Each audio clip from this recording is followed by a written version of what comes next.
Well, all right. Welcome back, everybody, to another one of our live lunches that we're having. Hopefully, you're having a great weekend or a great midweek whenever you're watching this. We're going to dive right in. I know some people may be joining us in a few minutes. If you are, please go ahead and leave, what's up in the chat, leave a comment. But we're going to dive right into this conversation. Today, we're talking about must haves for marketing positioning, and it is a loaded one. There is so much for us to cover. I don't want to waste any time on pleasantries too much, anyways. The only thing I'm going to ask is if you're new around here, my name is Bart. I run a marketing agency called Creative Partner in Toronto. And please, if you like the content that you're hearing today, go ahead and give us a follow, give us a like wherever you're watching this. This is also going to be posted on LinkedIn afterwards. If you're coming from LinkedIn, if you're watching on YouTube, please engage and subscribe. We'd love to have you along for the journey. We do these conversations or talks, every single month. And we like to go deep into the nitty gritty of marketing in these conversations. And it's been really impactful. We've seen so many people have great experiences applying these things to their own businesses. So today, must haves for marketing positioning. It's a mouthful and it's a handful. I'm not going to lie. This is kind of an all encompassing architect or framework to kind of help position your brand in the right niche, in the right place. And I think it's going to be very impactful. So we're going to be covering a lot of things. So whether you whether you believe or you don't believe you have a reputation, you do. Whether you're cultivating it or not, it's there. So the way that I see it is, you might as well focus on trying to navigate your narrative rather than customers just blindly making an assumption about you and your company. And you want to be in the driver's seat. This is your business. This is your brand. This is your, whether this is your company or not, maybe you're tasked with managing the brand. Maybe you're tasked with that. So we want to make sure that we have, your brand positioning at the top of your mind, and that it's not just a fancy logo or a tagline, but it's really a strategy to set your business apart. When you're talking about positioning, you're talking about my place in the industry that I'm in, and what does that actually look like for me, and how do I actually take steps to make sure that I'm speaking directly to the right types of customers, because I've carved out a niche for myself, or I've carved out a position for myself in my own industry that's going to allow me to do all the legwork and have results. Some people, they just decide on a whim, this is who my target customer is, and they try talking to them, and then they realize that it's a lot harder to do than some people might imagine. But the more that you take time to understand what it is specifically that makes us unique, that's what's going to help you um, have those better lines of communication, if you will. And you got to take that whole concept of, just a client or a customer and a provider out of the window. You're trying to build human to human connections. And so, even though there is a lot of marketing speak and there's going to be a lot of technical stuff that needs to happen, more more often than not, if you consider the person in whom you're trying to connect with and where they're coming from, um, then you're going to have greater results than you just blindly trying to talk at them. And you come at it from a place where it's like, okay, I want to communicate with you. And that's going to be a more holistic approach to your business. And it actually works better, anyways. So, this conversation, in the next 30 minutes, we're going to be covering why brand positioning is important, the 5 types of brand marketing positioning strategies, how to create your own brand positioning strategy, and then we're going to talk about a few of examples if we have enough time, because I know we are. It's going to be a lot. I spent 2 days working on this, and we're at 5 pages long. This is longer than most of the sessions that I write and research and produce. So I'm excited. At the same time, I'm a little bit nervous to see how much information can I get in here in this short amount of time. So first thing first, why is brand positioning so important? Like I mentioned already, you have a reputation, whether you cultivate it or you don't. So you might as well take control of your reputation and of your brand. And the brand positioning allows your company to differentiate itself. It allows it to be like, okay, these people are known for this, and these people are known for this. And there's different ways that all works, from the type of ways of brand awareness to how you communicate your value or justify your pricing. It all comes down, to the bottom line of who are you and how do you approach your business? How do you make moves or decisions inside your business? So the first thing we want to talk about here are the different types of brand position strategy. And we're going to talk about five. There are other ones, but the major five that you probably have noticed before, it's going to be one of these five here, right? So whether you're deciding your positioning for your brand in the marketplace, you have several options to choose from, and you might identify or recognize one of these right away. So the first one we're going to talk about is the customer service position. This is very common.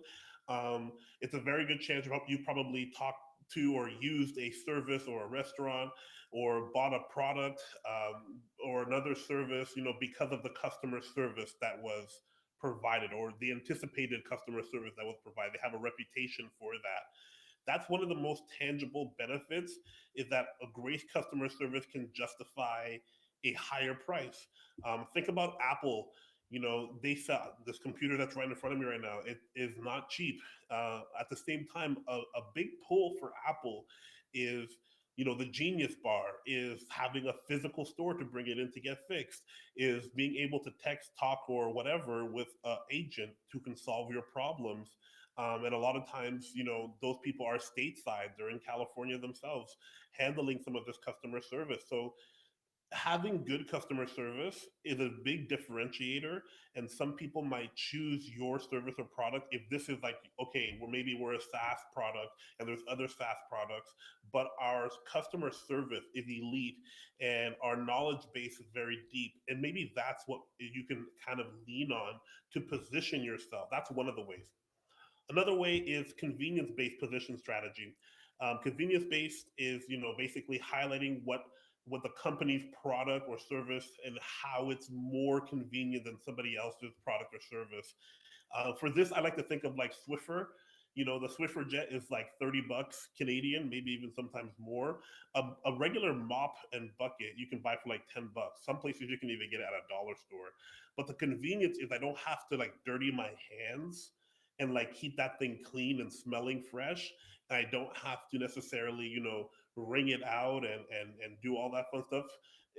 I can just focus on getting a fresh, clean pad on my Swiffer and do my little cleaning and throw that thing out. It's very convenient to always have a clean and ready mop. But that's the way you can think about the convenience based positioning. It's a little bit like fast food as well. Fast food is really most convenient when you're on the road. And that's why a lot of them have drive-throughs, because it's convenient. It's easier than us stopping at a restaurant and doing takeout or calling and getting delivery. Getting something that's just quick in a drive-through fast is pretty, and fast food actually straddles our next one as well, which is number three, which is a price-based positioning strategy. It, it kind of is, it's cheap and it's easy. That's kind of what makes fast food accessible.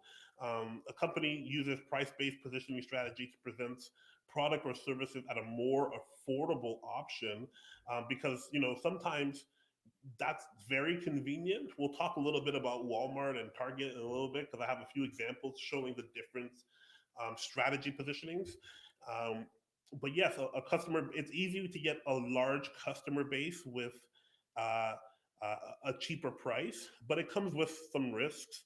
Like, people innately understand that the quality is going to suck and it's not going to be good. So you have to kind of leverage that. It's not that it's bad. Um, if you're talking about dollars and cents, there is a great possibility to grow a lot of customers and have a lot of people interested in what you're doing if you have a very cheap price. It depends on what the business is. But again, this is the type of stuff you have to start making decisions on as you move forward through this. Number four, quality-based positioning strategy. So these are companies that are choosing quality above all things. And, I think about like Mercedes-Benz when I think about like quality, where, there are cars and then there are cars that are built with attention to detail. And another caveat to this is you get to charge a higher price. The pricing is justified because the quality is there. The quality is helping. The quality is what is actually speaking to the purchaser. And think of it this way: think of like handmade goods, craftsmanship, those things. Sustainable goods. Those things are quality made. When you have something that's made by hand, when you have something that's made with a special craftsmanship, whether it's woodworking or I was just looking for Adirondack chairs for my cousin, or Muskoka chairs, and they finding them in a store versus finding somebody who makes them, there's a very big price difference because the type of wood and the fact that it's custom made to order.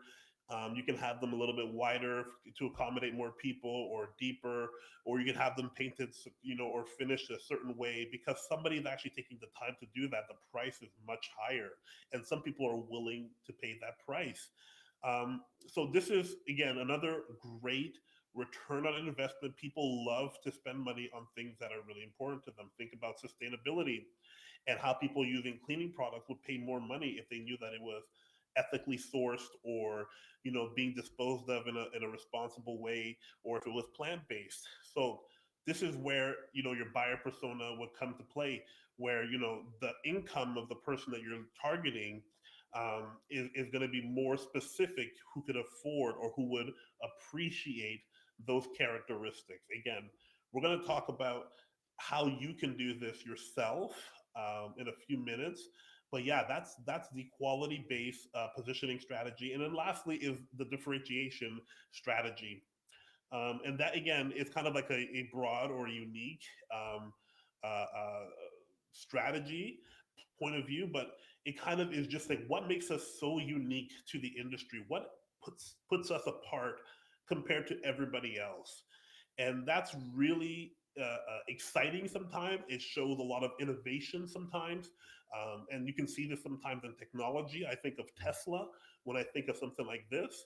Um, you know, 10 years ago, people were not really caring about electric vehicles to the way that they are now. These guys showed up with something that was very expensive, very different, that showcased a lot of innovation, showcased a lot of, how do you say, like, intuition of where the market would be. So it just takes a lot of, you know, work to kind of position you that way. But if you come at it from a very unique standpoint and you explain and do a lot of education, you can also benefit from having this differentiating strategy positioning. And that's really, like I said, this is just five, and there are other ways to differentiate your product or service. But again, that takes time. Knowing your business, you would know that more. So these are the five ways that you can set your business apart. Um, General terms, but there are some things that you can do yourself to start this whole process. And I wanted to take some time and talk about this because we have 12, I believe it's 12, it might be 10, 12 different steps. Like I said, this is not for the faint of heart. It takes a lot of time, and it helps having somebody who is maybe helping you with that. But ultimately, whether you hire a professional or whether you do this by yourself, it's going to be really important that you do the work in terms of digging deep within yourself to understand your business and what you really want for your business. Everything has to align to your business goals and how that is going to work.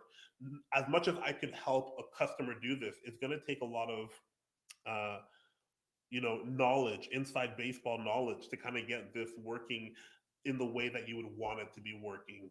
So just be mindful that it is complicated, but it is totally doable. And it's not even that it's complicated, it's just it takes a lot of effort, it takes a lot of time and dedication to go out and do a whole, positioning strategy. But the benefits are you keep this as a living document, and now you can kind of put yourself in a position where as things start to change, you keep this updated, and now it really helps as your team is growing to develop some of these things. Okay, I'm going to take a quick drink and we're going to get started. Okay, so how to create a brand positioning strategy. So, like I mentioned already, It involves digging deep into the details of your brand and discovering what you do better than anybody else. Because again, we're trying to set you guys apart so you can relate to a very specific niche of audience. So these steps are going to help you. We're going to walk through them. The first thing, like with a lot of our videos, where we talk about marketing and about strategy and all these different things, is going to be determine your current brand positioning. So start by considering who your target customer and defining who they are. Again, you can start by doing this through a buyer persona exercise. Just talk plainly. Maybe have somebody help you, take notes, and just do a easy exercise of who are my customers, what do they want, and what's stopping them from getting what they want, and start to put everything that you understand about your customers in a Google Doc and just start to document and record everything so you can start to see, okay, this is how they behave. These are the things that they like. Here's what they're inspired by. And you can start to identify, once you've done that, you start to identify your brand and the mission, the customer persona, like I mentioned already before. And you can start to see a little bit of a picture here, and it should kind of be like an equation. We offer this as the intersect to that. So what we offer is a direct relation to what our customer is struggling with. And that's kind of going to help you with your current status of your brand positioning. And then the next thing you want to do is going to be create a brand essence chart. And I wish I had an example here. I might add it into our post production for the after the replay of this webinar. But basically, you want to create a way for this information to live organically, for people to understand how it relates to each other. And really, if I can define it for you, it's like a circle with a crosshair in the middle. Um, and there's information blocks on either side. And really, what we're trying to identify are a few things here. First, it's going to be the attributes or the features, and then the benefits, because those are two separate things. And there's a whole other video of how to determine what those are. Um, your personality, the personality of the brand is what I'm talking about. The source of authority. So,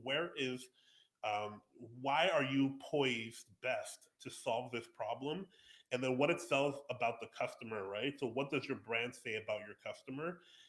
Another segment of this is also going to be like how it makes the customer feel when engaging with the brand, and then the brand essence, which is basically a simple statement condensing all of that information.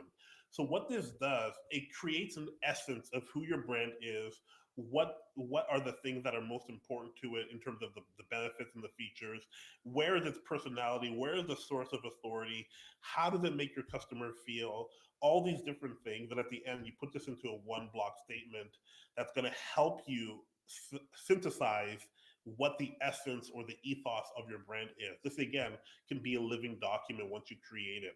So the third thing we're going to be doing is going to be identify your competitors. So once you've analyzed, yourself, it's a really good idea to maybe identify who you're competing against. Again, we're trying to get ourselves to the place where we identify how we fit in this industry, in this market, and how we're going to set ourselves apart. So you're going to start by doing some market research. Maybe ask your sales team what competition, what competition do they see when they're talking with clients. Where are they seeing people fall off in the sales process? You can also do a little bit of customer feedback. What's happening with our customers after they've worked with us?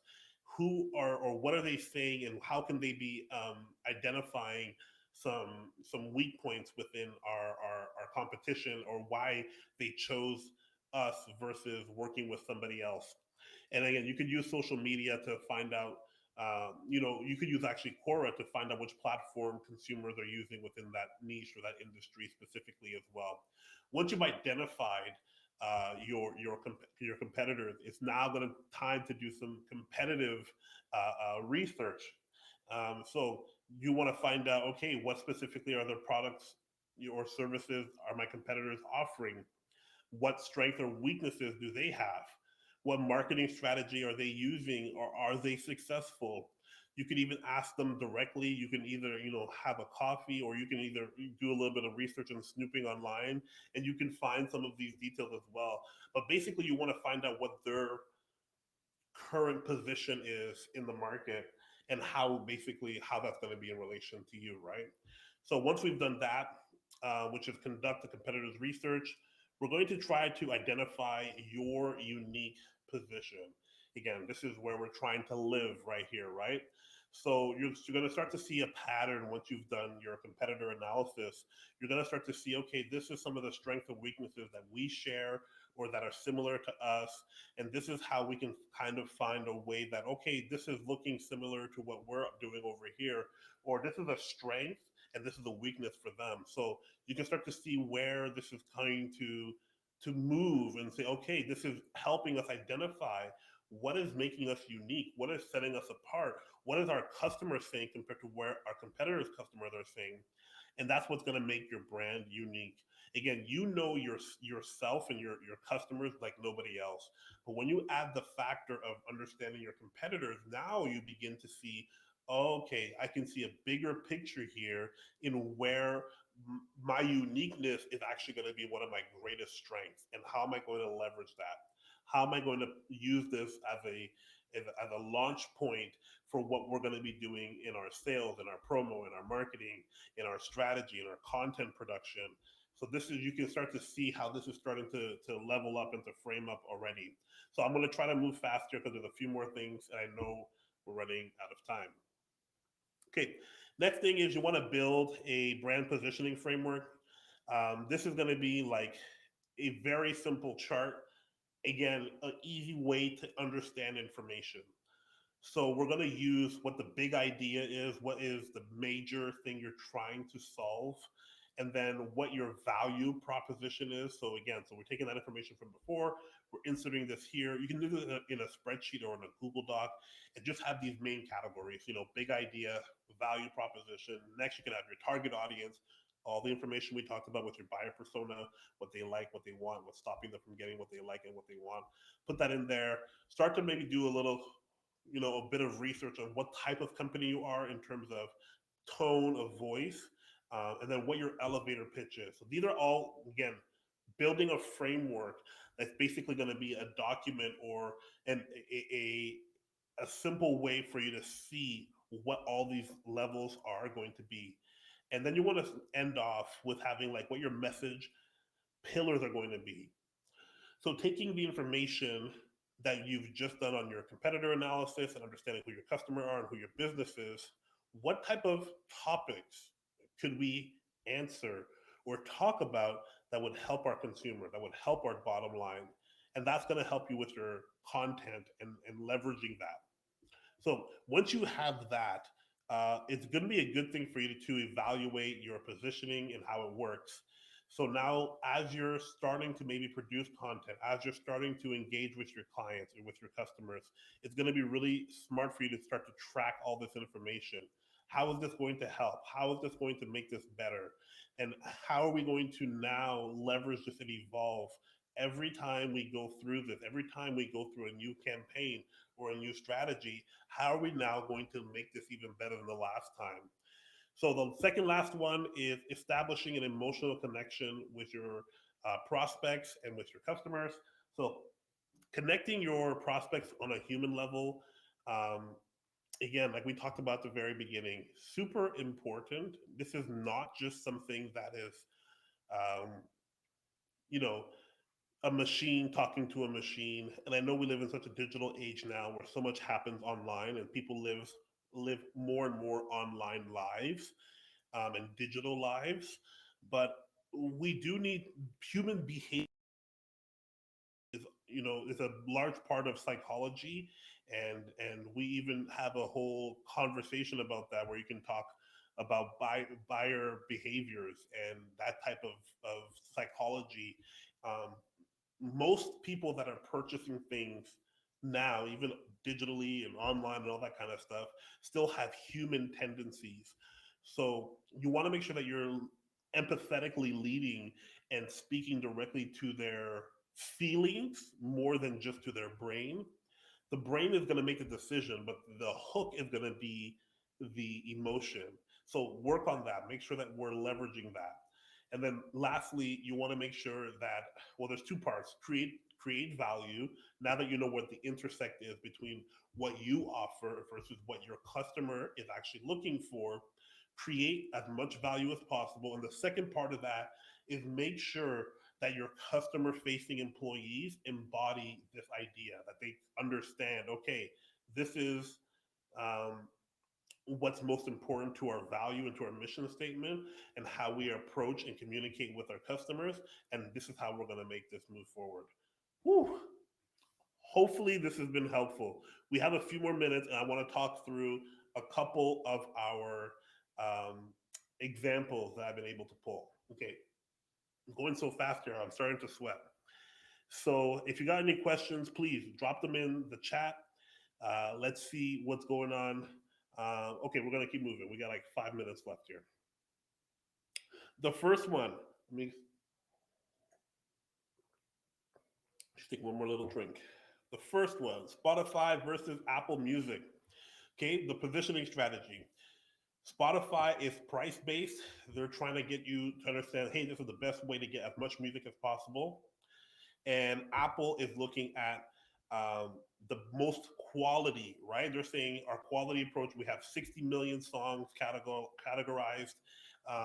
And that's the difference. The difference is that Spotify is looking at things from a price positioning strategy, and Apple is looking at things from a quality positioning strategy.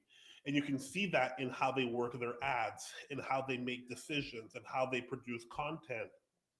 Same thing. Let's talk about Popeyes and Chick Fil A. I do love Chick Fil A. I can't lie.